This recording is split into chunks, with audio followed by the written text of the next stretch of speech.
The following is a special presentation of the PDF Sports Network.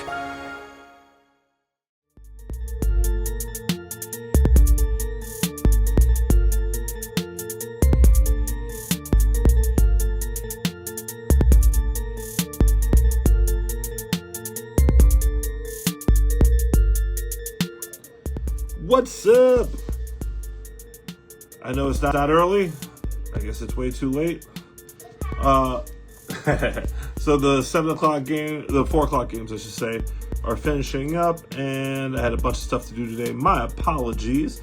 I just want to do a quick check-in and answer a little commentary from some of the peanut gallery.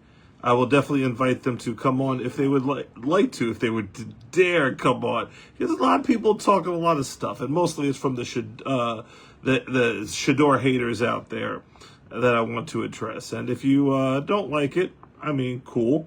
But to me, again, it's something to talk about. And it's a great topic for way too early, even though it's way too late. And I definitely want to get done before the late game tonight.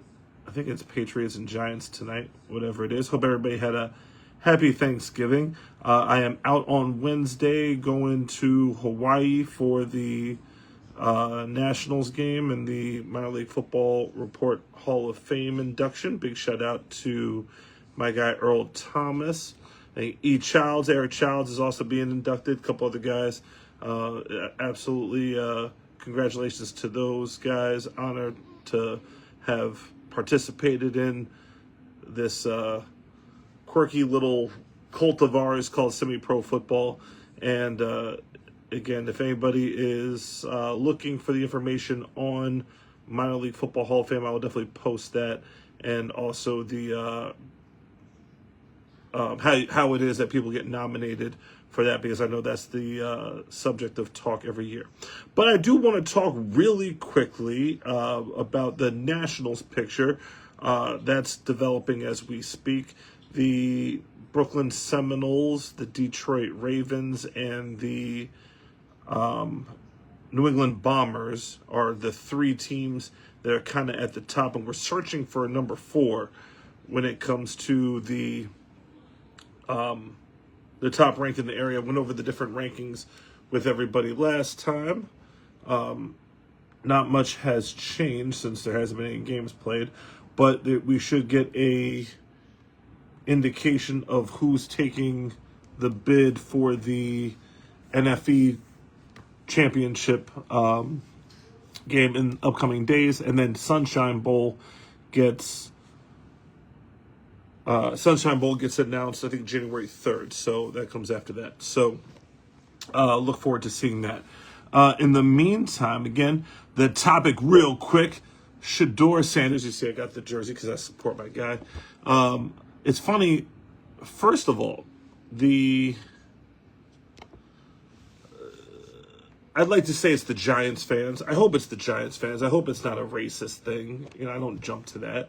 But there are a couple guys that are Giants fans that were sitting there talking about Shadeur and his draft room during the NFL draft, and every move that he made was under such scrutiny and such. Every throw that he would make, every comment that he would make in terms of the media would be scrutinized and such, and they were acting as though that these guys should be robots and such. Brian Dable, who was the one that had all the things to say about Shadeur, no longer has a job in the NFL. You saw how that worked out. So his assessment of Shadeur's ability was part of the reason why Shadeur dropped in the draft.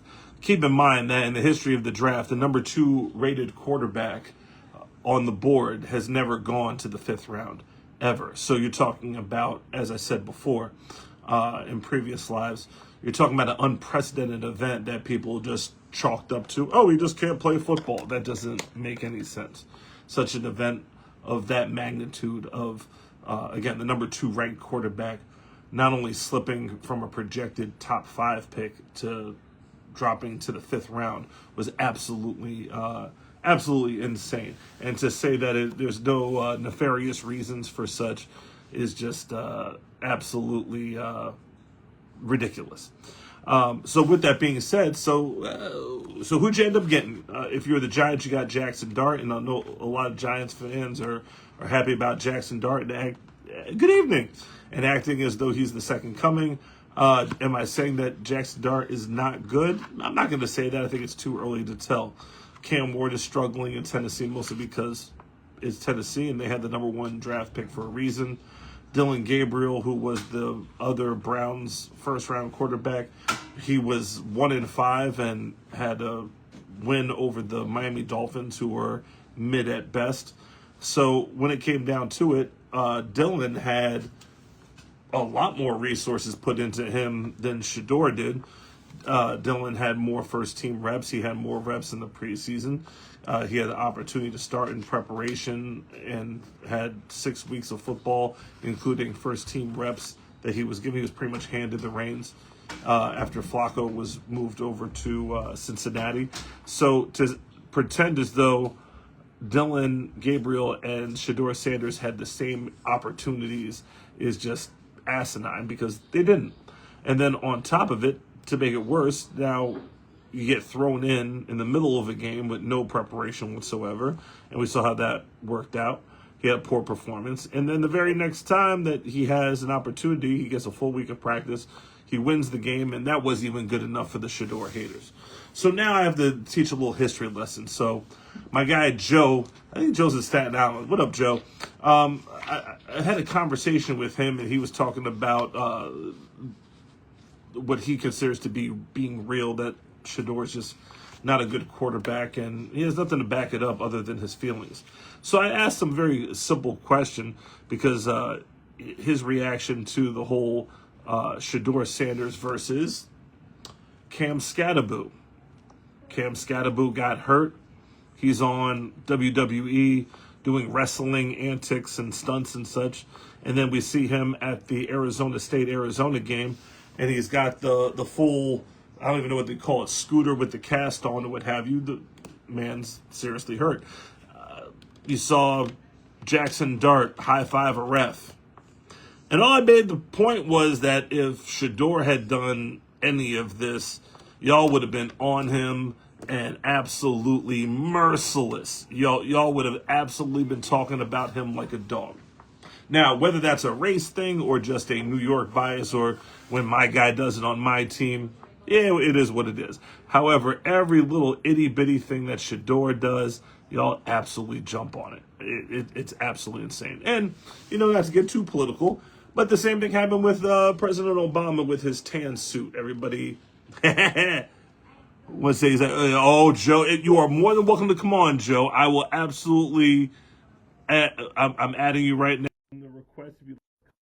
So you were talking all this trash about my guy Shadeur, and talking as though you know, but don't know who Jimmy the Greek is. So the comment that absolutely did trigger me was that you mentioned how many black players were chosen in the draft as evidence that the NFL is no longer racist. So because they chose all these black players, the NFL is not racist. Well, here's the funny thing. One of the reasons why I'm wearing this Washington Commanders hat, which used to be the Washington Redskins, is that in 1970,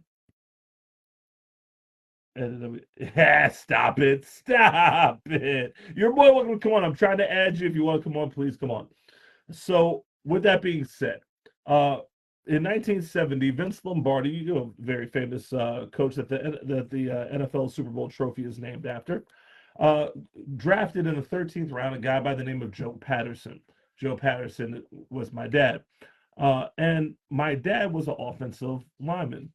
One of the conversations that he had with Vince Lombardi during the time that he played with the Redskins was about what position that he could possibly play.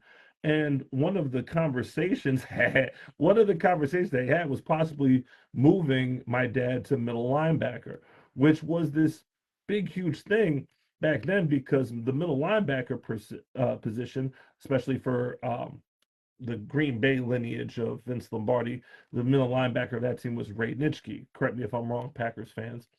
And the thing about it back then was there were certain positions where the African American player was just not going to compete at. They were not going to be placed there. So, oh, I don't think you know where I'm going with this. So, although there were plenty of black players in the NFL, even in 1970, there were certain positions that were absolutely off limits. So again, I've heard the stories, and you heard the stories on NFL films, which is again why some of you guys are NFL fans, but don't know the history and some of the histories of your teams even. And being that the Washington Redskins was I believe it's the last team to integrate, and George Preston Marshall, one of the most racist owners in all of sports, including the whole playing Dixie at games and all the wild stuff that he used to do. Got again, I got it kind of from the horse's mouth, or at least through a third party pretty closely. But again, you can check NFL films on that. And one of the things that made Lombardi a winner and made Lombardi so forward thinking was his ability to put African American players in positions that they had previously not played. The safety position, middle linebacker position, the center position specifically. Having black players there, absolutely unheard of. Now, again, was it revolutionary by today's standards? Absolutely not. Was it revolutionary by those standards back then? Absolutely not. I know what you're thinking. Patterson, why are you talking about 1970 besides the fact that your dad played in the NFL? Here it comes. You simply don't. Now, here's the funny thing there are 14 black NFL quarterbacks. Gotcha. So in 1988, Doug Williams became the first African American quarterback to play in a Super Bowl and to win a Super Bowl. And Jimmy the Greek was a subject of a bit of a scandal, which included his comments about black quarterbacks not being intelligent enough to play the quarterback position. And even in a time in which African American players were all over the field at even greater percentages, again, talk about 1987, 1988, it was a time in which black quarterbacks, again, not out loud, but in back channels or what have you, were considered to be inferior to their white counterparts. Again, this is 1988, not 1968, 1988, right? So now, going forward, let's take 1988, 1999 in terms of that Super Bowl. Let's just pretend for a second. Let's pretend for a second. Wait a minute. I thought they didn't have the mental capacity. Back then to do it is crazy. I was 8 years old, so it's not really back then. So here's the funny thing. Blatant racism towards black quarterbacks was prevalent in 1988. So much so, again, we know this from Doug Williams. We know this from Jimmy the Greek. Let's pretend for a second that all of a sudden that day there was like this really stop it and they were bred to be physical. You're talking about breeding of human beings. If African Americans can play again, you look at NBA basketball again. At one point, white players were all over the game. When you look at baseball, for example, before integration, white baseball players had this certain position in the game, and it wasn't because of the way that they were bred or anything like this. It was because they were discriminated against. So here's the funny thing. In 1988, this occurred. So let's say they all of a sudden just stopped being racist at that point because it makes you feel better when racism is not a part of it. It makes you feel better. Not having racism, but just believing that it doesn't exist. Gotcha. So let's say it stopped in 1989 or 1990. Since that time, out of the 32 teams, and keep in mind there were 30 teams, really 29 because one of them changed hands in terms of the Baltimore Ravens, in terms of the switch, and then the Cleveland Browns came back. The addition of the Carolina Panthers and the Jacksonville Jaguars. So altogether, including new teams, there are a total of 11 new owners since that time. So 11 owners of NFL teams are new since that time. 11. 11. 11. Okay. So out of those 11, by the way, let's take those 11 aside. So the other, again, we're starting with 29. So that's 29, 19, 18. So 18 out of the 32 owners, best case scenario, participated in that. Right? And one of those owners that we're not even counting is Art Modell, and we know the history of him when it comes to African Americans, right? We're going to pretend. Okay, gotcha. Now, let's go even further. Out of all 32 owners, the average age of an NFL owner is 72 years old. 72 years old, which would put their date of birth, what, 1953? Yes, 1953. Do you know when the civil rights movement was? So most of these people were born before segregation was officially legal in this country. Again, does that make them racist?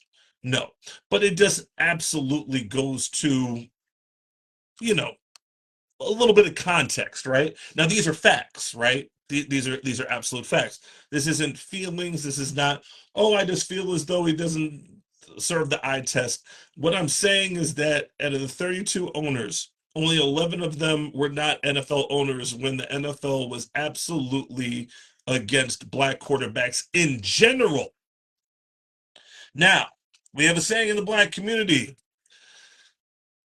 not every brother is your type of brother. You know, the saying, I don't want to, say the exact same, but, not all skin folk is kinfolk. You got what I'm saying? So there is a difference between, let's say, a black quarterback that those 32 owners would be comfortable with, like, let's say, a Russell Wilson, like, let's say, let's name some more black quarterbacks during that time that are a little bit more amicable to the situation. Even a Donovan McNabb, for example, a little bit more palatable for owners that, again, participated in this type of blackballing. That's what it was, blackballing.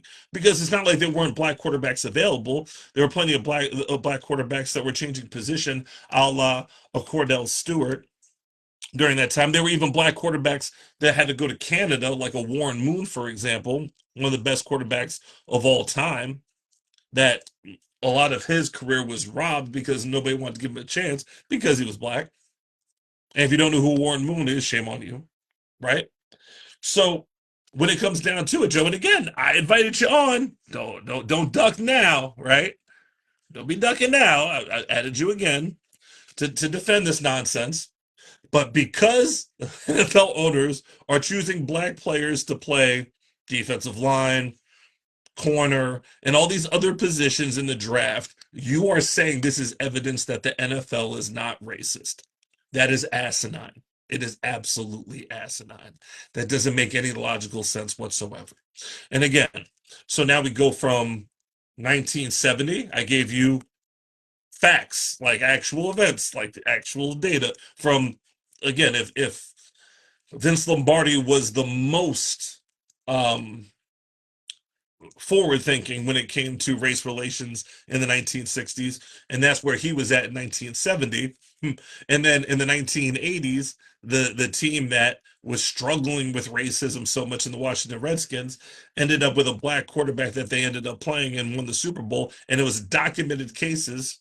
If you actually read Doug Williams' story, or even just watch the NFL films, the NFL Network, when they go over his history, right? So my son is, oh yeah, you're ducking, but God bless you, every son, no problem. But on top of it, you're not okay. I think you're ducking, but no problem. But on top of it, again, now you're saying, well, now there's X amount of black quarterbacks. Again, not every black quarterback is, and Shadeur is not your average black quarterback. Again, if the dude has confidence, right? Now all of a sudden it's a problem. There's certain black quarterbacks that just don't fit the bill. And that's accurate today, just as much so as it was in 1990. It definitely was.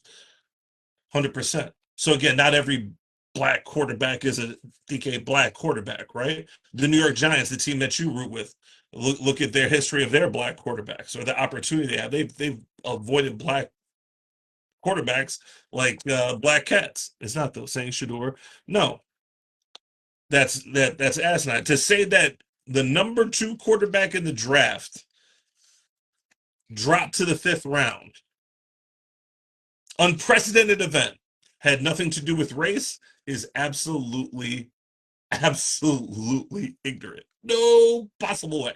No possible way. And again, the owners who are making the decisions, right? And the owners who are 0% black, 0% minority, right? Zero. Those are the ones making the decisions. Their average age puts their birth date before segregation was legal. By the way, on top of it, yeah, Jalen Hurts is not Shadeur Sanders. You don't not all black folk, not all skin folk is kinfolk. You know what I'm saying? Jalen Hurts, love him to death. He's my quarterback, but he is definitely he definitely fits the bill. He is not a Shadeur Sanders. Nope. So anyway, so the Giants, for example, but again, the Giants are an example of a team that took how many since 1925? They're 100 years old, and literally their first black quarterback was that whole fumbling thing with when they benched Eli Manning and put in Geno Smith, right? That's not subjective. That's by every measure of the draft that has been used. So anybody who has been rated the number 2 quarterback of the draft by the draft experts has never dropped to the 5th round. That is a fact. That is a fact. That is not subjective. The subjectivity of him getting to the number 2 spot, whatever. But on top, but no, I know you're not a Giants fan. But again, not knowing the acting as though racism does not occur in the NFL based on how many black players were chosen in the first round is ridiculous. And the Giants' situation with their black quarterback or lack thereof is evidence of that. That's how it kind of works.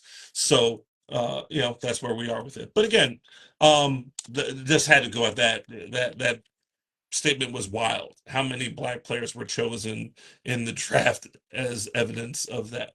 Lamar Jackson is a former MVP. You really are not getting it at all. So again, you didn't know who Jimmy the Greek was. I get it. You don't know the history of the black quarterback. I get it. And out of the 32 owners, only 11 of them are new since the last absolute public backlash of, oh, let me see if I can get Juan on here, because Juan is maybe he could give a little reasoning to your seasoning. That was kind of dope. I'm gonna patent that. That was crazy. What's up, sir? How are you? How are you, David? I'm just living the dream. How about yourself, sir?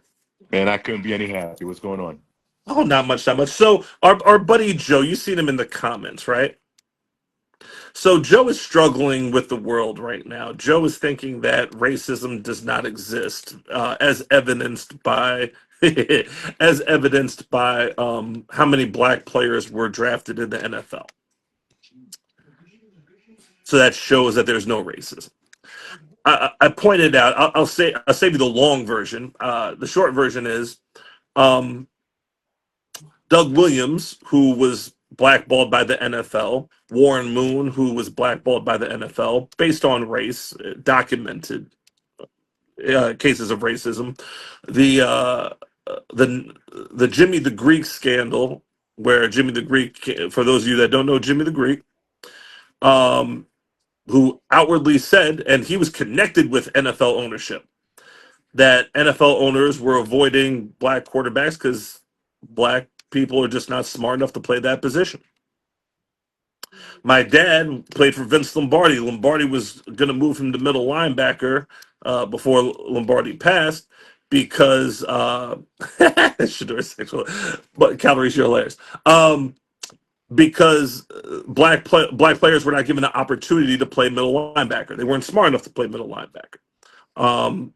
So now, the number 2 rated quarterback in the draft by the standard experts that always rank quarterbacks in the draft. No other quarterback that had been rated by this group has slid to the 5th round. Never. Okay. And I'm not saying it's all racism, but I think anybody who says that there's not. Here's where I'm going to disagree with you. All the Okay. points you made all the points you made about Doug Williams and Warren Moon wasn't fully race bait related. However, it was involved. It was involved. Anybody who doesn't want to say that it wasn't involved is just being ignorant. But now we're talking about, this was what, 40 years ago, right? 30, Mm-hmm. 40 years ago. Okay, situations have changed. Right now, I believe, quote me if I'm wrong, opening day this year, half the starting quarterbacks in the NFL were black. Okay, now, Okay, no. There was a okay. time, Mhm. where you would name 3, 4, maybe. So we've gone from 3 or 4 to 16. Now, it is not an appropriate representation of the overall number of black players in the NFL, right? Correct. But if we're going to go in that conclusion, why is every defensive back that's white automatically made a safety? And when he actually plays corner, it's made out to be a big deal. You trying to tell me there's not a lot of white players who can play corners? You know what I'm saying to you? So we make it. It's all from both angles. We look at it. Oh, a white corner. Oh, he's ass. Right. Or even Right, Scattaboo. They're making this big deal with Scattaboo. You right, know, right. a lot. White running. Because Right. he's white. Listen, how many starting white running backs? And for the record, just to let you know, right? Cam Scatterbull is actually part Mexican. I don't know if you knew that or not. I did not know that. Yeah, he is part, and he's actually said in an interview he's Mexican on his mother's side. Mhm. Oh, So, so us Latinos are taking a little tiny bit of credit for him. I would definitely take it. Yeah. However, how many white running backs are in the league? You're going to try to tell me that no running backs come up through Pop Warner, through high school, through college, and don't play running back? But Ah, all of a sudden, when they go from high school to college, oh, we're going to make them a linebacker. We're going to make them a defensive end. We're going to make them an outside pass rusher, so on and so on and so forth. So we can use that argument of letting race dictate what position someone plays on other typecasting. different type. It's exactly what it is. It's typecasting, right? Mhm. White wide receivers Kickers as automatically well. kickers. Well, not necessarily, because I Mhm. mean, again, most and the kicker thing is a lot of kickers for a long time were failed soccer players, and we know that soccer players for the most part are European and from Latin American descent, right? There's not a lot of purebred. No, I don't want to use the word purebred, but white Anglo or African American soccer players. There's not a lot. Let's just call it for what it is. They're playing baseball, they're playing basketball, they're playing football. They're not playing soccer. Yeah, which also has something to do with it, just as white baseball players are now kind of like becoming, a novelty, and black baseball players are damn near extinct, like Yes. traditional, like Well, because black. that's because again, it's where you've grown up and what sports you play and so on and so forth. Growing up, I played baseball because I was Dominican. No, not was, I am Dominican, It right? just And I right. just happened to fall into football, and I was better at football than I was at baseball, and my life kind of went towards football as opposed to baseball, right? But we're getting away from the reason you added me. I don't know why, but I think I know why. Because I was able to articulate myself in a way that pissed you off enough to get me No, no, no, hot. no, no. Because you're not, because Joe is so nonsensical, Listen, and here's my point, Dave. I know that you know the history behind it. Right, and here's my point, Dave. And here's one of the biggest issues that I have in society today. There is a racism problem in this country, in other countries, in the world. However, when you use the race as everything, right, as the fallback, it loses the credence of what it really is. Because there is obviously blatant racism. You said that Shadeur Sanders was viewed by every expert as the number 2 rated quarterback in the draft, right? How often are these people? Didn't Mel Kiper state his career on Jimmy Clausen? Oh, he definitely Wasn't did. He right? definitely did. Wasn't Trevor Lawrence the next great big deal, the can't miss prospect of the century? Oh, indeed, indeed, absolutely. Okay. Wasn't Paxton Lynch seen as a can't miss? Wasn't Johnny Manziel to an extent seen as a can't miss? He was electric. He was this. He was that. You know, Mhm. we could go down the line. And JJ, every single I'm one of literally, them was chosen despite the risk. or I'm literally looking right now at my screen. 'Cause I'm watching the pregame from Monday Night Football, and the Minnesota Vikings were on there. JJ McCarthy was supposed to be, he was drafted to be the next guy, and he's been trashed so far. Is it too Yeah, soon? nobody Is it from too Penn State soon? yet. I think it's too You know, soon. is it? Let's not talk about Penn State quarterbacks because okay, right. So to say that, these guys, because he was projected there. Now I can go and theoretically look at Shadeur Sanders' tape, and that there's things he did well, and there are things that he didn't do well. There are things that Cam Ward did well, and there are things that Cam Ward didn't do well. There are things that Jackson Dart did well, and things that he didn't do well. Right? But hold on. Mm-hmm. Is it fair to compare Shador's body of work in 2.5 games based on the type of, and you're a football coach, the type of preparation, the training camp experience, the preseason work that he got, and the rest of it to what Gabriel did? And Gabriel had one win against the Miami Dolphins It team that's four it and it's seven and has listen. looked pretty bad. Would do you listen to Fourth and One at all, I Cam do not. Newton? You do Uh, not. It's a good I look. avoid Cam. Sometimes I hear him on first take, but I kind of avoid his stuff. First Take Cam is an ESPN show. Okay. Fourth and Goal Cam is very. Sometimes he has a couple of hot takes, not often, but sometimes he makes some really good points.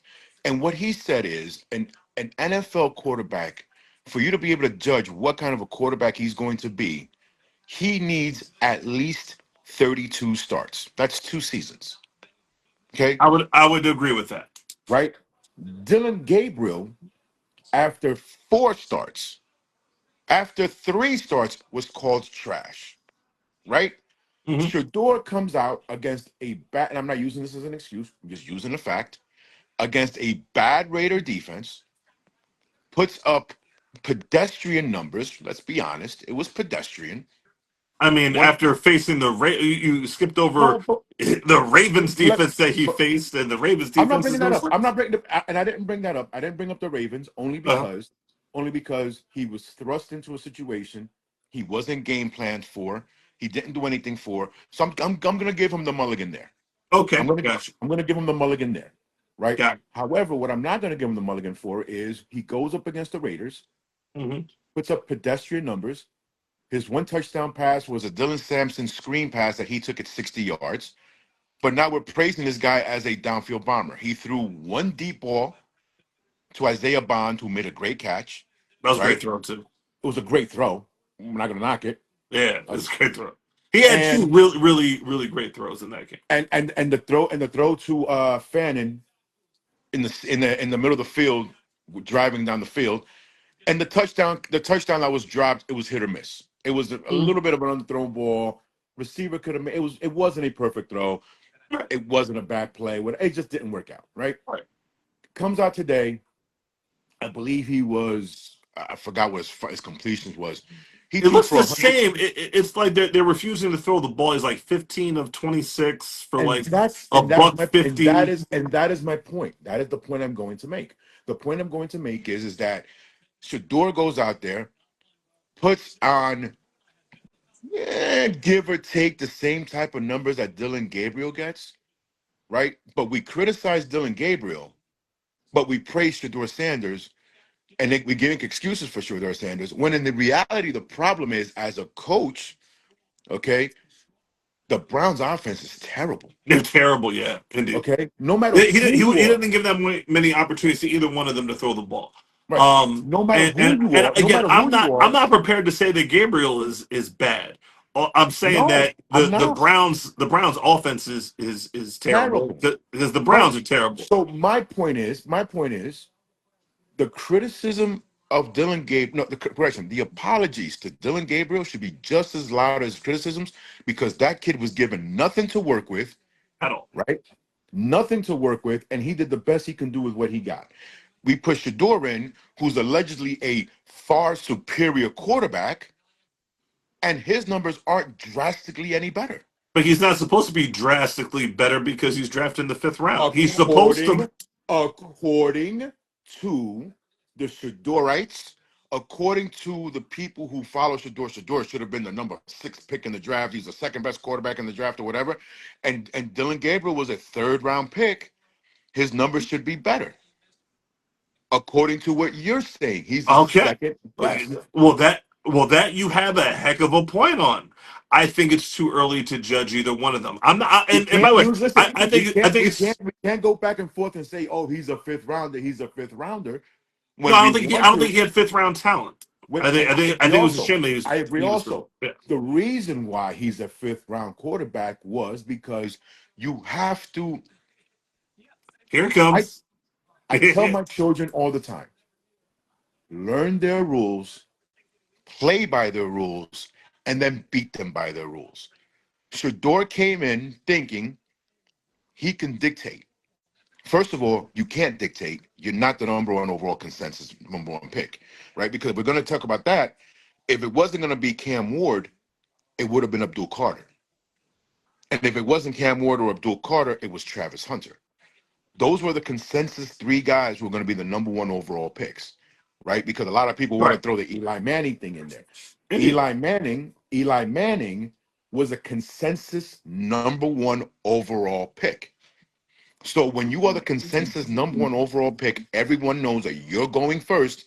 You have leverage, right? Okay, well, I'm sorry. Hold for a second. Joe's saying he was the number 2 ranked quarterback who was blackballed to round 5. Yes, he was blackballed to round 5.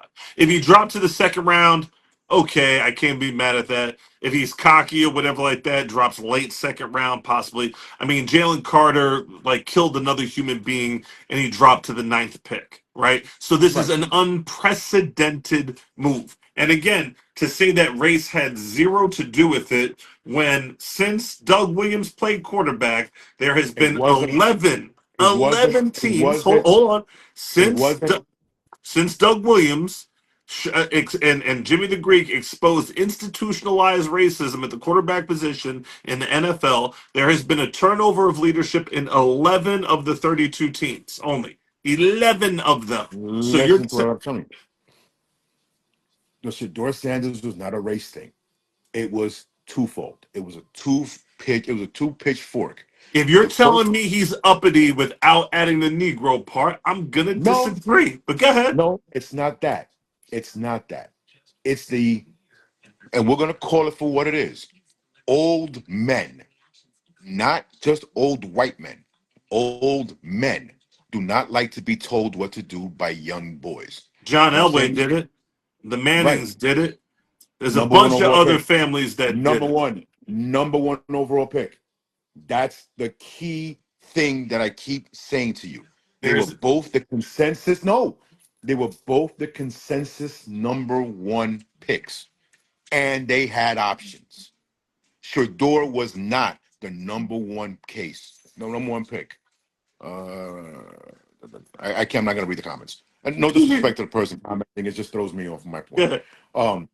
Right, John Elway had baseball, had a Yankees contract in his pocket. Hey, if you don't want to play ball with me, I'll go pitch for the Yankees. Right, Eli Manning. Hey, I'll just sit out. Right, and I just re-enter the draft next year. I'm the number 1 pick. And what happened? He forced the Chargers' hands.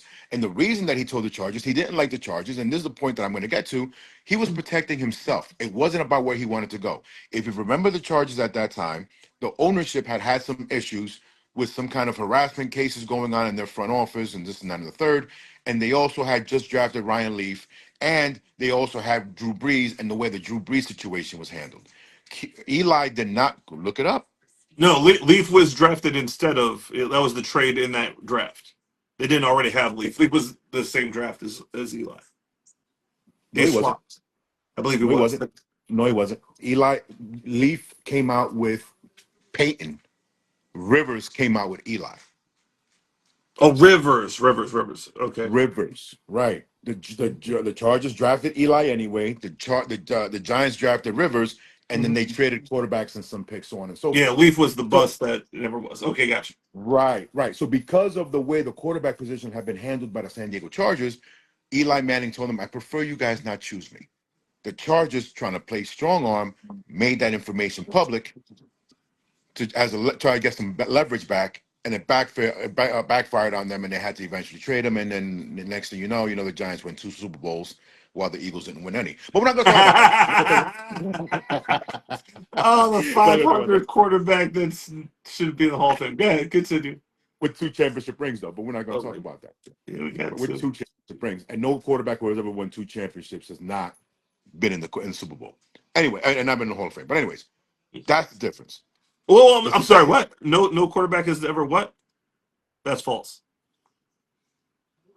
Historian man. Ah, that's cute. Yeah. Yeah. Jim Plunkett won 2 Super Bowls and is not in the Hall of Fame. you sure? Yes, he did because he beat my beloved Eagles, and he also beat the Redskins. Wait, I'm standing corrected. Yes. MVPs, not Super Bowls. MVPs. Oh, he was okay. Gotcha. He was an MVP of the Okay. second Super Bowl. So back to my point. I'm saying Gotcha. they didn't like the fact that this kid was coming in trying to dictate and decide what he wants to do. They didn't like the fact that Dion. Now remember, Dion worked for the NFL Network, so Dion was good with the NFL, but they didn't appreciate Dion coming in and trying to dictate what was going to happen when they had no leverage. My son's not playing here. My son's not playing there. My son's You've not seen doing this. that before. Right. Again, just because it wasn't the number one pick doesn't mean that it's not possible to do. And However, again, but again, they other didn't like. people's Listen, they parents. didn't like the way Dion went about things, and they said, you know what? Okay, fine, no problem. Do I believe that there was some type of collusion involved that made Shadeur slip to the 5th round? 100%, 100%, 100%. Because you're not telling me that Tyler Shuck is better than Shadeur Sanders. Definitely not. Okay. With that said, Shador benefited from the fact that he entered a weak quarterback draft. Because if you take Cam Ward and you take Shador Sanders and you put both of them in the year before class with Caleb Williams and Jaden Daniels and They're third, Jerome fourth round picks. Payne, they're 3rd and 4th round picks. I would So agree. their talent, they don't have 3rd or 4th round talent. They are third. I'm sorry, correction. Circumstance. Right. They don't have 1st round talent. They just had 1st round talent for that year. Okay. Because if you put them, you know what I'm saying to you, you put them because again, if you put them in the draft class coming up, they may not be 1st round talent either one of them, right? So that's the thing. But besides all that, the problem that people have, and I'm speaking as a person who doesn't understand the Shador hype, it's this fandom for Shador. Like again, I'm watching you with a Shador jersey on. Like, explain to me the fandom of Shador I see. because it's I was a big Dion fan, so I always loved Dion. as was I, Indeed. I actually listen. I actually played in a flag football game, whatchamacallit, a couple days ago, and I scored a touchdown. Believe it or not, okay, nice little toe tap, right? Mhm. And the first thing that my body told me to do was to do the Dion strut. Of I was a course, big Dion. of I wore a bandana. course. I was a big Dion fan. So it's not even about that. But Indeed. people, what I don't like is the excuses, right? And I'm going to go off topic a little bit. Dion comes into Colorado, says, I'm bringing Louis with me. I'm doing this. I'm doing that. They had a Yes. shitty first Oh, year. oh, rewind. He came into Jackson State when nobody wanted anything to do with HBCU football. That's fine. That's fine. Right? I'll argue with Jackson State saw what they had in Dion, which was win or lose, they're going to bring a notoriety to us because Absolutely. no one talks about Jackson State now, even though Jackson State is still winning football games. Yeah, and Jackson State definitely got a huge bump in regards because those Notoriety. facilities. From Yeah, notoriety, and those facilities were terrible. Right, and that's what Dion brought to the table. So now, fast forward, he goes to Colorado. Colorado first year they won. Oh, 1-10. Okay, fine. He wins 3 games his first year. They go 9-4 the second year, get blown out in the bowl game, and go back to 3-9. People, well, he needs time to build. This is college football. Who did you bring in? It's the University of Colorado. Did you see their record before he got there? No. Who did you bring in to Colorado that you've developed that's become anything worth anything in 3 years that you've been there? Who? I mean, they've had more draft picks the last 2 years than they've had Who? in the last decade. But who? Who did he bring to Colorado that he recruited to Colorado? Not a Okay. transfer portal guy, not a guy that was a I'd have weekender to up. look that up, but I would imagine that most of the guys I can tell you, from the old nobody, guard did not. What? nobody, But there's nobody. been the Colorado players have been drafted, and not just Shadeur Hunter came and from Shador, Jackson State. Hunter came from Jackson State. right? Uh, um, Webster came from, I want to say, TCU. But he doesn't have a whole draft class. That's not fair. That's not fair. And that's Who? not fair for two reasons. The But first who reason, had? But who has he brought in?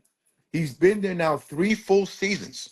that's Three not even full a full seasons. that's not even a full recruiting class.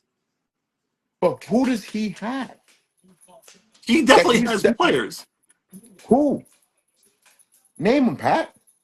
I mean, I can't Name name them one guy. exactly, but I do. Name Okay. one guy. But name one guy Oh, that came up. That came up.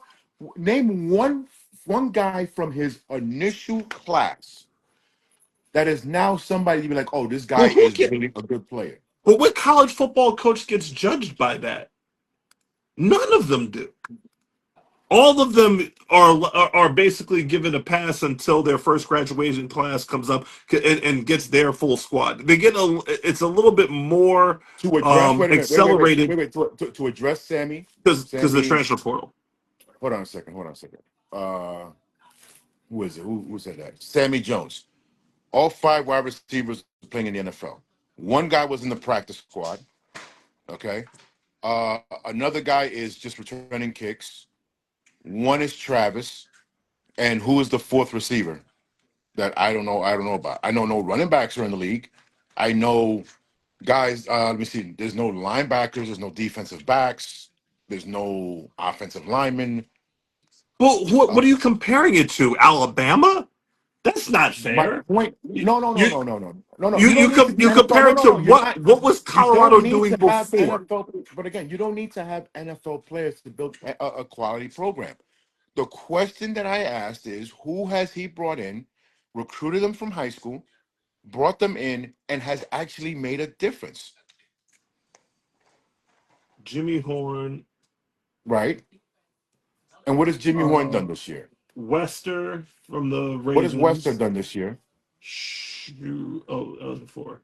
And the last one before that, look at 2021, 2020. Right. Like And like Colorado was not getting guys into the league. Period. They were terrible. They were doormats. right. But again, Pat, my question to you is, all those guys that we bring up that are in the league now were transfer portal guys. Okay. All of them. That's part of the system, yes? Okay. Who has he brought in?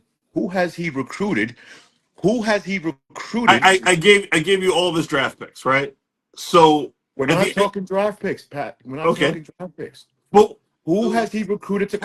Who? has he won more games than his No, predecessors? Pat. He's doing the same thing as his predecessors did. He had a 9-4 year, and that's it. They lost 3. They won 1 conference game this year. They beat Delaware and Wyoming and Iowa State. You don't talk the way he talked 3 years ago, and the 3 wins is You don't Delaware. like his talk. That's No, what but it comes again, down to. it's not that it's not that I don't like this talk. It's if you're going to talk, at some point you've got to bring something to the table. Has he financially been a windfall for the university? Of Oh, look at course this. he, of course he has. 1-11, 4-8. 4-2 is Huh? COVID year. 5-7, and that was my man Mel Tucker. 5-7, 5-7, 4-9, 2-10, 4-8, 1-11, 3-10, 5-7, three So and what? nine, So what has he 5-7, done? 5-7, 2-10. He's So done what has better. he done? He's So what done has he better. done? So what has He's he done? he's I've heard done a lot better. of 3-9s and 4-7. What has he done? He's done better than that. What he did? He had a 9-4 year and lost a 9-4 year. Where, mind you, he didn't play the 4 top teams in his own conference and still didn't win the conference. And when he played the top team in his conference in the bowl game, he got blown out. Every time he plays a top 25 team, he gets blown out. The University of Colorado has had the same type of schedule forever. They've never. And by the way, I would even say that their schedule before Dion was even easier. I would even venture to say that. And what has he done? You keep on saying that compared to who and compared to what? In general, you program. You already said on it the football for field. how he talks. That's not good enough for you. On the football that's what field, you're saying. But Pat, on the football field, what has he done in the 3 years he's been there?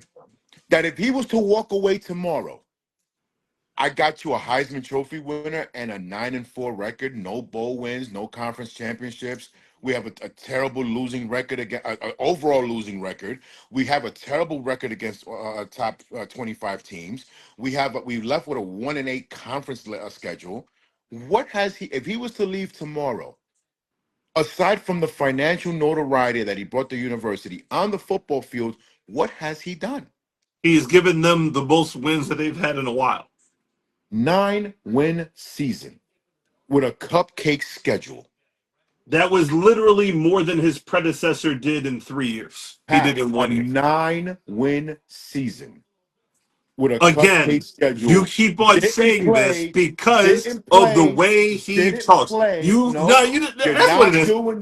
He's bringing Louis. The Pat thing. It's the Louis luggage for you. I get it. Nine is not enough. You're not going to harp on one thing that I said and not address the others. No, because if you take over the 9-4, if you take over the Cleveland Browns, right, and you win one Super Bowl, and the next 5 years you get like 2 or 3 wins, you are still a freaking legend because you won a Super Bowl with the Cleveland Browns. If you did that with, let's say, the Giants, you probably would be a footnote in history. Right. Because it's all in which team you're associated with. Again, do you recall who the head coach was for the Raiders Super Bowls? So we're moving the bar? Look, you have to move the bar based on what you are dealt. If you're dealt in a team or an organization that is garbage and you make something out of garbage, average. When you come in talking about Louis. There it is. There it is. And let me finish. When you come in talking about Louis and you come in talking about we're going to be contenders and we're going to get championships here and we're going to do this and we're going to do that and we're going to do this. And 3 years in, you have one conference win. 1-8 in conference. And your 3 wins, one was against Delaware, who just became a Division I team, and against Wyoming, that the only thing Wyoming is known for is having ugly-ass uniforms and Josh Allen. And those are 2 of your 3 wins. They are hideous. What are you doing? What have you done? 3 years, or he needs more time. And Colorado has played those same teams for years and years and lost to them. So I agree that Wyoming's uniforms are ugly. However, Colorado has struggled against everybody, including Colorado State, for years and years and years. That's how they ended up with 1 win and 2 win seasons. So, again, I get what you're saying, but it's the fact that he talks the way he talks. The bar is higher for you. I get it, but I'm not going to pretend But Pat, there's no difference, right? There's no difference between the Colorado team who took over and the Colorado team that he has now. For 3 years, they cannot run the ball. For 3 years, they cannot play defense.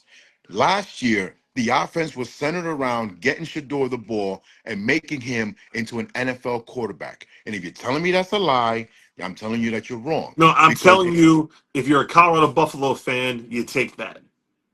You take the 9-4. You take 9-4. Absolutely. Yeah. But would you take it? By the way, if Rutgers was 9-4, what would we say? We would say it's Rutgers. That's a hell of a job by Rutgers, right? It's a hell of a job by Rutgers. It's a hell of a job by Rutgers. If Ohio State was 9-4, what would we say? Ohio State had an Well, off year. it's different circumstances though, If Pat. if Bama had a 9-4 record, you say it It's was an different. off year. So It's different. I do want to shift, Different. It's but I different do. circumstances. Yeah. It's different circumstances, and I'll explain to you why. Because no, I'm explaining to you why. Yeah, Because please.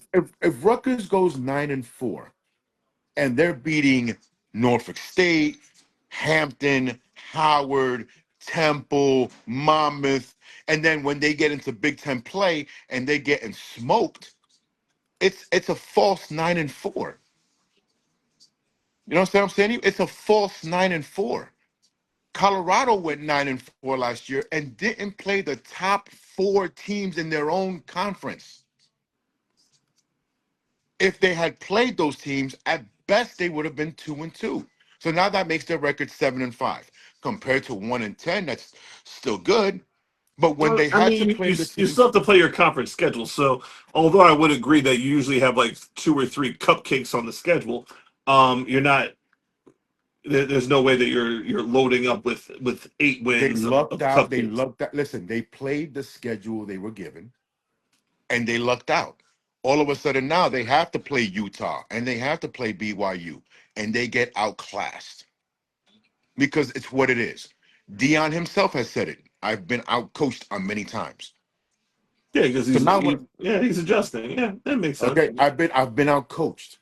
So if you're not recruiting top players to come to Colorado, and if you're not in game making decisions that are going to help you win your football games, what purpose do you serve as a coach? Because you do one of two things. And then I saw someone argue, well, he's got the team's GPA up and this and that or whatever. Listen, he could be a great role model for kids. I get it. He tries to hold these young men up to a high standard, and I get that, and I respect that, and I will give him that as a person. As a person, I'll give him that. However, because I looked this up, Mhm. Colorado's GPA is a 297 for the football team. Hey, D equals They degree. had, huh? D equals degree. That's what I say. Right. It's a 297, which again, not bad. However, last year they had 9 Big 12 academic All Americans. Okay. Hmm. BYU had 22. BYU is also a rated team. Texas Tech had like 14. They're also a rated team. Arizona had like 17. They're also a rated team. So these teams that are these guys not only making sure the guys are doing what they got to do in the classroom, but they're also winning football games. So any which way you're trying to say anything that he does, he's doing the bare minimum. You can't go 1-8 in conference and tell me, hey, I'm doing a good job. You're not. You can't Rutgers. tell me, So Rutgers went 10-2 in 2006. That was the year that everybody lost their minds because Rutgers yeah. was good. They beat North Carolina, perennial doormat. Illinois, who's terrible. Ohio, not competing. Howard, oh, there you go. USF, which was decent at the time, just up and coming. Navy, you're talking about a service academy. Pitt, not all that good. UConn's a joke. Louisville, decent. No. Cincinnati, oh, Louisville was ranked top 3 in the country that year. it doesn't say here what they were. They were ranked. They may not have finished ranked, but at the time, Okay. yeah, Rutgers there was a ranked team. Then they had 'Cause I Cincinnati. remember. Listen, I remember that game vividly. It was played Uh, at Rutgers. Rutgers wore yes, their all black big time uniforms. night game. I remember, That was a big game. Yeah. That it was was a their big, I biggest. remember that. That was their It was a biggest one of the nationally season. televised game. And that's So where everybody's like, "Are you sure Rutgers is on? Like Rutgers, like New Jersey, Rutgers?" yeah. Yeah, you're right. Cincinnati was next. Syracuse, West Virginia. They lost to Cincinnati and West Virginia, and yeah, lost to Cincinnati and West Virginia. And I forgot who they played in their bowl game that year. Uh, But at one point, Rutgers was ranked 6th in the country. yes, they got up there, indeed. Now again, Sixth in the so much country. so that regardless of what Shiano did after that, which wasn't nearly that, he as soon as he tried his little NFL stint or whatever, they welcomed him back with open arms because it was unprecedented for Rutgers. Again, if he did that at Ohio State, they would have been fired. Right. But again, the point is that you can't sit here and say I'm going to do this, this, and this, Uh-huh. and then now we're looking 3 years later, Mm-hmm. and it's been an unmitigated disaster with the exception of you've got your quarter, That's you been got much. It's not been a it's disaster. it's It it's has not. I will agree that it has not lived up to its hype. I definitely would agree with that. But to Right. say it's So, been unmitigated disaster so is a little much. But here's the funny thing. thank you for saying what you just said. It hasn't lived up to the hype. So Right. now what happens is, right? People are criticizing. I've spent 10 minutes talking to you about Dion and Hmm. all his shortcomings and Right. the this and the that and the why. Okay. People will turn that around and say, oh, well, it's because he's black. No, Oh, okay. Wait. You're telling me at every press conference, although Dion does it with a lot of panache and a lot of style, that other coaches haven't come in and been like, "We're going to win a championship." It's what you're supposed to say. no, listen, we are both coaches, Pat. There's coach talk, and then there's I'm keeping receipts. Get us while we're down. Certain things you don't need to say. You know, get us while we're down means guess what? We're coming for you. You got it off now, but you got lucky. As opposed to, hey, good win, da da da da da. There's certain things that you say in the locker room for your players, and there's certain things that you say to the media. I think he learned a little bit too late, but I think he eventually learned that when it was him being the solitary one that has to back up his talk, it's a lot easier than having to have 85 young men that you know don't Which have is their why lives when together yet to back up his talk. which is why when I was in the semi-pro world, I would never talk trash because I was not going to count on 50 other people to back up my trash talk. And Because I when they didn't. did it, I was the same way. because when they did it, then I look like the fool. Yes. But if it's me and you talking, I'll Hmm. talk trash all day. I'll get in your face and talk trash and be like, and I am going to back it up. And there is nothing you can do to stop that Right. because I'm depending on me. Right. You talking trash and other people's play has to back you up. It's a lot tougher. But now here's the thing, right? And I want you to go this, and then I will let you go for the because I think the late game is about to come on. Yes, sir. Um, 32 owners Yes. since Doug Williams and Jimmy the Greek. 40 11 years ago. 11 owners have bought teams since then. So 21 out of the 32 teams have the same owners today that they had when Doug Williams and Jimmy the Greek and the institutionalized blackballing of black quarterbacks was happening.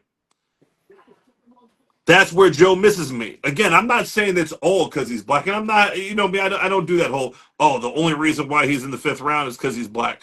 But to sit there and say that had nothing to do with it, added to the fact that the average age of an NFL owner is 72 years old, Right. which puts their date of birth, their year of birth at 1958. Full how many years before the civil rights movement? To that, I will say this. Jerry Jones at anti-segregation rallies. Come on. To this, listen, anyone who doesn't think, and this is what why I don't get into, excuse me, I'm sorry. This is why I don't get into politics.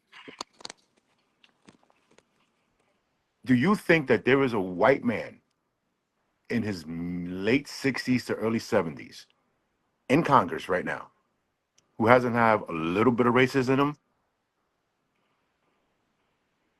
No, no, no. They don't. They all have a tinge, right?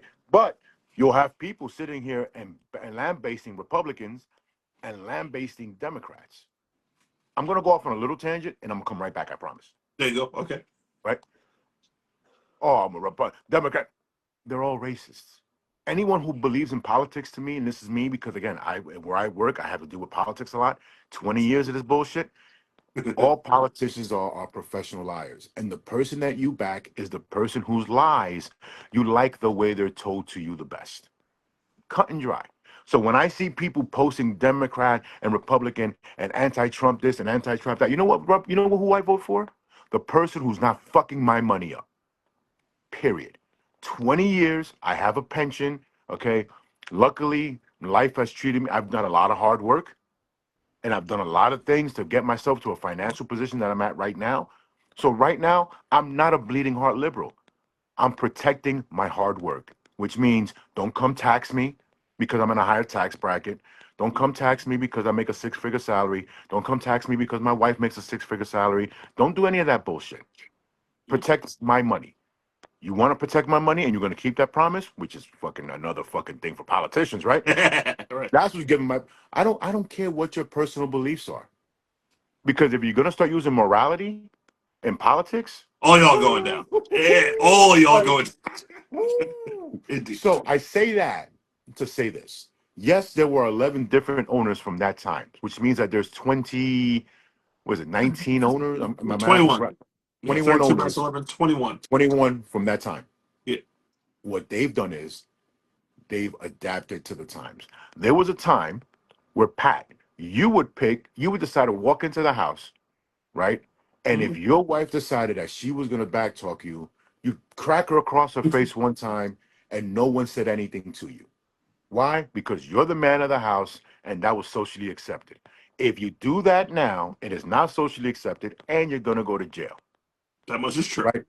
So what happens is that the owners realize what was socially accepted back then is not socially accepted anymore. So we have to adapt to what we do. Because at the end of the day, the color that we see is green. However, when this dude comes in here and he's gonna act up a certain way, we're gonna teach him a lesson. That If I you, agree happened. yeah. That I agree And if happened. you don't think that that has a hint, again, I'm not saying it's 100%, but to say that A tinge, it's a definitely not tinge, zero. no, it's not zero, It's but not it's not a zero. hundred. Right. It's And not zero. It's not zero. we got to stop pretending like it's zero. It's not zero. It's not 100, but it's also nowhere near 50. But it's there. It's there. It's there. Because Pat, if we're going to be honest, we all have our prejudices. You have one. I have them. Indeed. And the difference between the people who have the difference between good people and bad people is this: a person can have a prejudice and not let that prejudice judge their decision making process Mhm. and still be fair. The bad people allow that prejudice to make their decisions for them. Okay? And Because they if don't I sit acknowledge here, that they have it in the first place. and some don't even acknowledge that they have it, they just feel like this is just normal, right? Because if I tell somebody I'm Dominican and they say, or somebody like in the lounge all the time, they'll say, "Oh, you're Mexican." Da, da, da, da, da. I'm like, no, I'm not Mexican. I'm Dominican. Oh, it's the same thing. It's not. That Your was true. prejudice, because you've lumped all Latinos together. And if you ever sat a Dominican and you ever sat a Mexican together, we have nothing in common except for the color of our skin. Just like an African American from South Carolina and a Nigerian. You put the two of them together in the room, the only thing they have in color is the color of their skin. They have nothing in common. That much is true. Indeed. Nothing. Which Even is if that which is why it's fascinating when people say when they're talking about politics, like, "Oh, the Latino vote." It's like, yeah, there's no such thing as a Latino vote because it's such a diaspora. You're not going to get them all. Or when you try to sit there and say black people are all going to vote, Democrat, are all going to vote, Republican or whatever. It's just we're not all going to vote the same. Nor should we, because that would be incredibly stupid. but So again, the reason why and Pat, now that you've got me here, and I consider you a friend. I do I too. consider you a friend. I consider you a friend, and we got to get together someday. Um, your post that all this here, I Uh-huh. need you to confess to me that it was a little race baiting, Was it race baiting? See, a tinge, a tinge, you know what the a funny thing is? My mm-hmm, original intent was really Giants fans because mm-hmm. Giants fans have a totally separate set of rules for Giants players than they do for everybody else. The same exact shit happens. They have this idea that the Giants are this glorious organization that has always been like the Pat, upstanding, newsflash, most Pat. credible. First of all, your little brother syndrome is coming out. Okay. Secondly, all fans are like that. All fans, because No, no, no. no, no, Pat, No, Pat, because most Pat, Giants fans don't understand how bad the Giants were in the '70s and prior. Like they horrific, don't. horrific, Right. horrific. They However, only if know you ask an Eagle fan, uh you ask an Eagle fan, like a real Eagle fan. a real Eagle A fan, real Eagle fan. if Jalen Hurts is a top 5 QB, they'll say absolutely. Is he a top 5 QB? He has to be by how much he wins. Dude wins. You trying to tell me no one else can do that job? Nobody has. We've had some, and the reason why is because the Eagles have had. With that team, We've seen that. Understand, we had the best team to ever not win a Super Bowl, and with Randall Cunningham as our quarterback. We've had some glorious, elite teams. Michael Vick as our quarterback, and we have absolutely that's seen it another crack. discussion. Because for me, Mike Vick was the most overrated quarterback in history. We're not going to talk about that. Ooh. Oh yeah. Go look at his Well, numbers.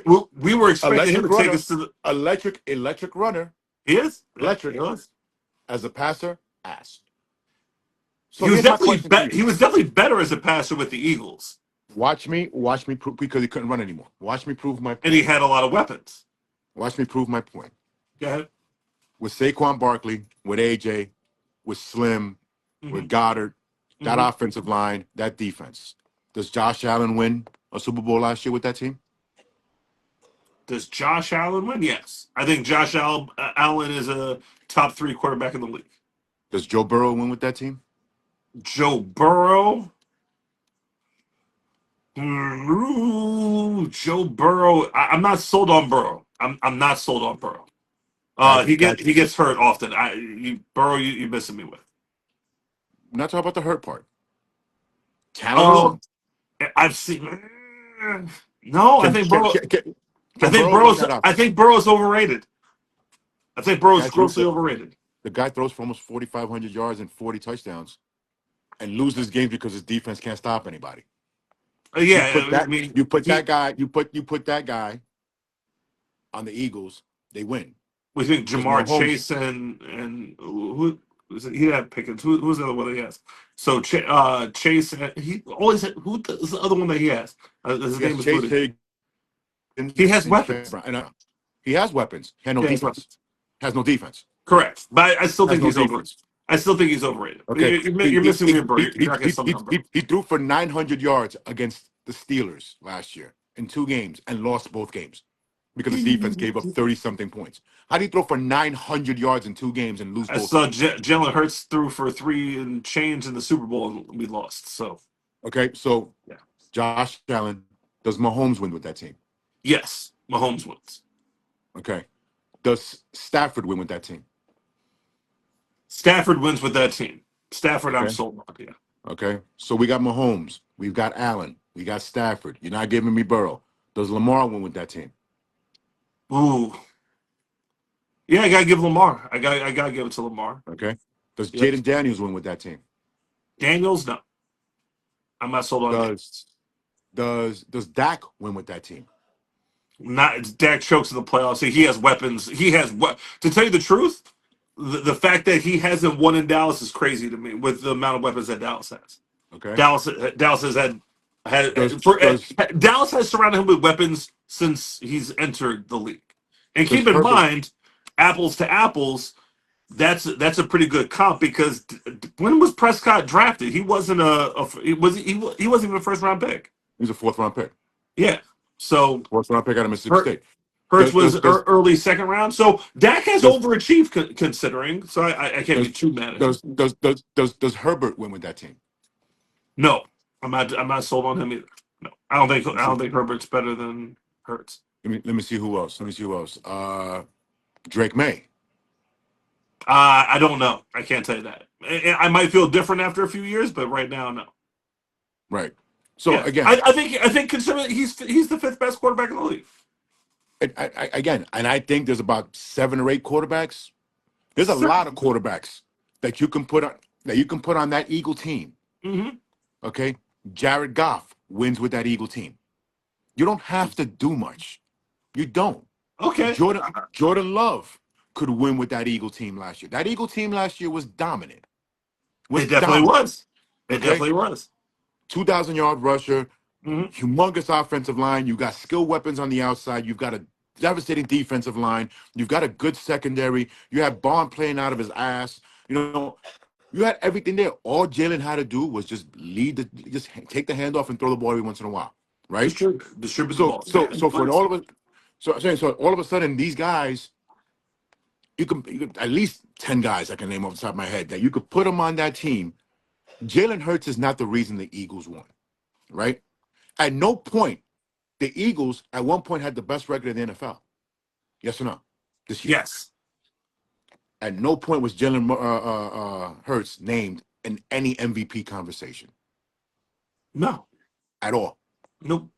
No, which means how The- valuable are you to your success? Well, I think a lot of that has to do with the complete opposite of what our conversation has been up to this point, is that he is like the complete opposite of what you see with Deion Sanders and that whole thing.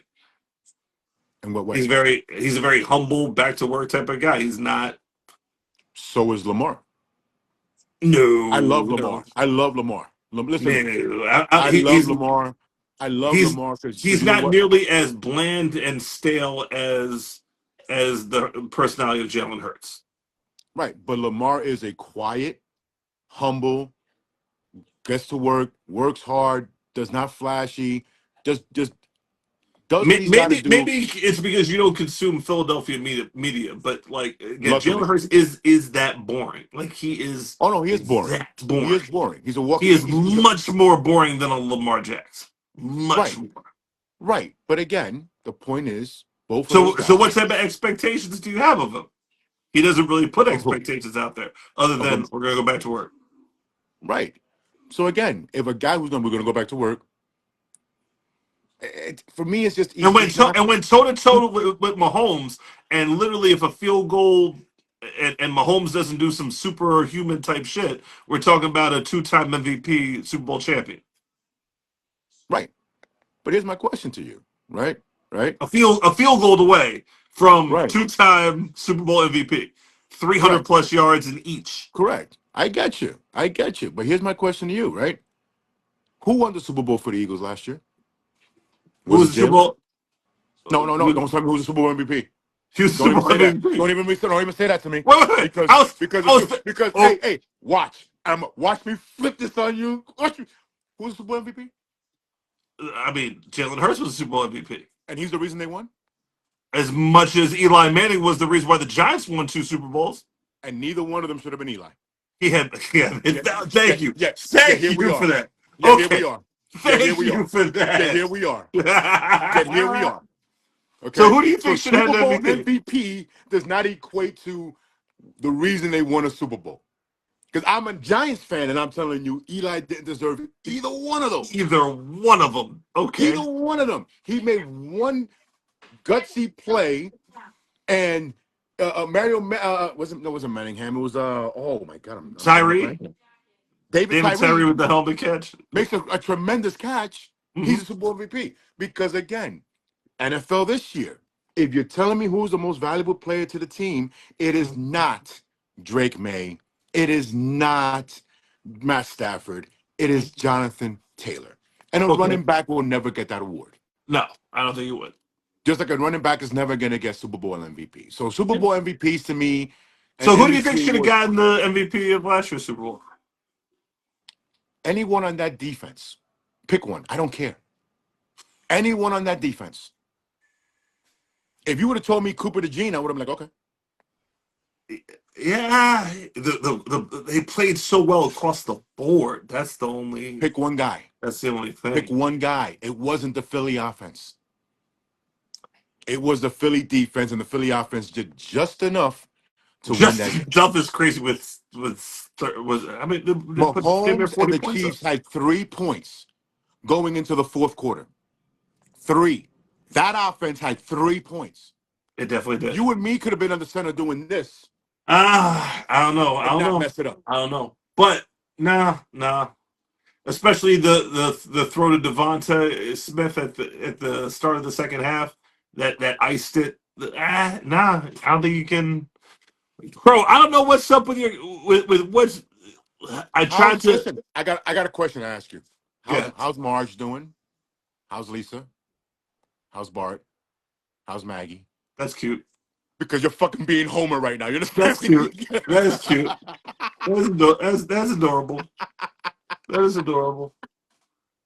No, that Giants again.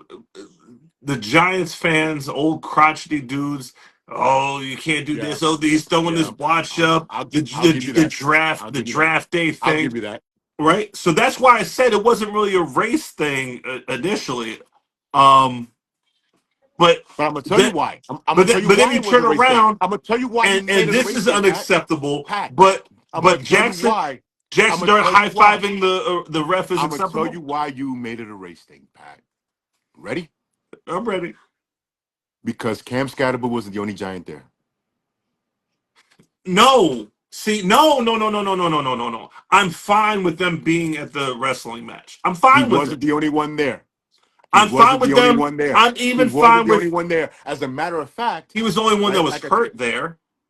It's the right. injury that gets me, especially But when you're there. When 2 weeks later you're sitting there on the wheelie thing with your foot all booted up, and you're wheeling your way, to midfield of the Arizona State Arizona game. To because me, it was Pat, have like, you ever had a broken ankle?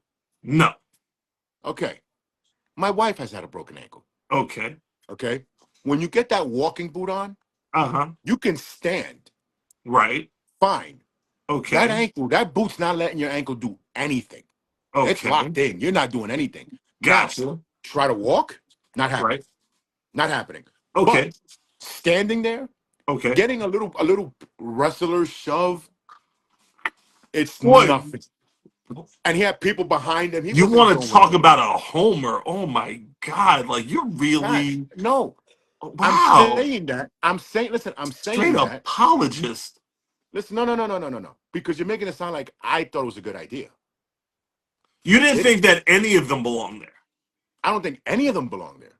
I I get Because that. To because me, it's because the the optic, optic. listen, the optic is why are we getting involved in this nonsense during the season? I don't care if anybody's getting hurt. I don't care. Mhm. Why are we getting involved in wrestling nonsense during the season? Because I'll tell you why. Jalen Brunson and Tyrese Halliburton had the same thing. What got into the ring at a Uh-huh. WWE event in the Yeah. offseason. And I had no problem with it. Pac-Man Jones wrestled the match in the offseason. I don't have a problem Mhm. with it. But in the season, hey, can we kind of concentrate on what we're doing here? And let's stay away from that type of stuff. So Like the it boat, wasn't just, the boat picture for Giants fans. bro, bro. There's things I'm not saying you gotta go. I'm not saying you can't be there. Mhm. You can't attend the event. You can't Okay, watch. You can't. But to be physically involved in it, it's just a bad look. It doesn't understood. even matter. It doesn't even matter if you don't get hurt. It doesn't matter if anybody throws a punch. If it's just a yelling, it's just a bad optic. Mhm. The shoving and all that is Again, that's my problem with it. and I get what you're saying, and it's a valid point for me, especially that you didn't see the boot when he was doing the wrestling, shoving back and forth. And then to see the whole entire contraption and it was such a production at the Arizona State game, and it looked like he Because you was kind. can't walk. You can't walk. You can Yeah, I stand. get that, but again, not seeing it at the wrestling thing made it look even worse because again, it's behind the barrier, so it looks like he's absolutely fine, right? If anything, the bigger issue is why is my number 3 overall pick getting involved in a fucking quote unquote melee at a wrestling event during the season? God forbid that goes wrong, Right. And the new right? you saw the New Jersey Devils player who's like one of the top players in the league hurt himself at dinner. Like hurt his hand. I don't know how he managed to do that. Maybe the Listen, steak was I want these I guys are can't getting well done steak or something like that. It slipped and hit it. I I don't can't which by the way, if I ever go to dinner with somebody who gets a well done steak, I'm walking out. know. I'm walking out. Anything above a medium rare, I'm walking out. We're out. But there's a player, I forgot who he was, who broke his hand. And I'll find it. I'm gonna see if I can find it. Broke his plan playing Xbox. He was Oof. like this, and then all of a sudden he did something where he hit the button the wrong way, and he broke a bone in his fucking thumb, and had Woo. to miss a game. I forgot. I remember. I Right. want to say it was a baseball player. I can't remember. Mhm. I'll find it. I'll send it to you. Yeah, Shit happens. there's a whole Shit list happens. of players that have gotten themselves hurt doing like the weirdest shit. Like one guy tried to iron his shirt with the shirt on and ended up burning himself. Yeah. One guy was playing See, so catch a now knife. I'm going to help you, Pat, because I understand what you were trying to do, and Mhm. you just used the wrong one. Why is it okay for Jackson Dart to dance in the end zone and high five referees and all that other stuff. But when Shadeur does this, it's looked at wrong. It's a You problem. can't tell. Okay, that's the argument you want to make. I'll be like, okay. Do I believe that's what it is? No. But can I see the argument? I don't have to agree with an argument to see an argument. But comparing Shadeur's on the field stuff to Cam's off the field while he's hurt thing, it wasn't vibing. And you were just reaching that. That's why I put the emoji that I put for you, which is the thing. I don't think I was reaching. Reaching. But yes, and I said the same. By the way, I said the same thing when Jackson Dart high five the The ref. reach. Listen to me. Shadeur does that. You If guys my lose your shit. offensive, listen, if my offensive lineman couldn't reach the way you did on that post, man, we would run for 3,000 yards. Okay. Well done, sir. Well done. Pat, let me get going, brother. It's good Absolutely. talking to you, man. Good to see Absolute you, man. pleasure. I'm watching the kids through your post, man. Wow, I'm loving it, man. Loving every little bit. The missed attempt at a basket at Fordham. Oh my So- God! Yeah, the best part was like he went in the wrong direction. So I wasn't. I mean, he airballed the shot, which I was laughing at. But the fact that he had gone, you were supposed to get the ball at half court, bring it back to your side and shoot it, and he went to the other side and shot it. And where is he going? And then when he came back, he made the shot, and then Cecilia went out there, and we didn't think in a million years. I didn't think in a million years that she was going to make the shot. I don't want to say it too, like she'll pop up again. But yeah, and she made it. We just went nuts, like holy smokes! And it won jerseys and everything too. Like Fordham really treats us well. Here's a fun fact, right? So you know that I'm not originally from Jersey. I'm a New York guy. Yes, indeed. And you know, I'm not originally from New York. I'm a New Jersey guy. A New Jersey guy, right? So I was born in the Bronx, raised on University in Kingsbridge, right? And now my daughter comes to me and she goes to me, "Hey, Dad, I've kind of decided what schools I want to go to. Okay. The Final Four, right? So she's looking at Seton Hall. Okay. Looking at NYU. Gotcha. Looking at Columbia. Okay. Okay. No, I got some smart ones. I got some. Great. They're both 4.0. They're both 4.0 plus students. Awesome. Yeah. The weighted GPA is like a 4.2 or 4.3 or something like that. Some ridiculous number. There you go. And the last school is Fordham. Nice. All right. Talk about full circle moment, coming back to the roots type of thing. So there you go. Indeed. So we may be seeing each other at Fordham Ram games. We'll there figure you it go, out. man. Their football team needs the help too. Holy cow. Jeez, they were bad this year. If they want to give me a coaching gig and pay my daughter's tuition, I might have to take it up on it. In fact, that was my plan for retirement. Like, I got a couple more years of the DOE left. I was just going to get a clipboard and just show up to practice until somebody asked me to do something. Like, I may try that at the University of Texas, see what happens. There you go. I'm sure with all their assistants, I'm sure nobody would. You know who this guy is? No, he's just been here with a clipboard. All right, well, I guess we can give him something to do. That's like my brother. I think Kramer did that on an episode of Seinfeld before. When he just showed up working, he's like, I don't even really work here. How you gonna fire me? He goes, that's what makes it so hard. Pat, man, I'll definitely talk to you, man. It was great seeing you. Yes, sir. And listen, stop trying to get me, okay? Because you understand how smart I am. You're not gonna get me with the Pat Okie doke shit. All right, all right, Coach. Later. I'll talk to you, brother. Be good. All right. So moving forward, man, that was longer than I thought it was gonna be. Boom, boom, boom. Gotcha. Really quickly, next week we are gonna be. I'm not sure what time we're gonna be because I think 10 o'clock in the morning is 5 o'clock in the morning, and Hawaii Sunday, and that will be the day after our Nationals game. So the Nationals game is, I think it's a 1 or 2 o'clock kick on Saturday. Hall of Fame is on. The Hall of Fame induction is on Thursday. We'll be in Hawaii on Wednesday, so definitely check out some of the sites and stuff, have some fun, and do things real big. Way too early with Patt, and then from there we're into the holiday season. Got a few trips coming up, and of course, as our tradition holds, in February, first week of February, we will be in Santa Clara for the Super Bowl. So that should be an awesome time as usual. Definitely check me out then, as we ordinarily do this time of year. So for another episode of Wait Till You're Pat, Way too late, but better late than never. I'll holler at you later.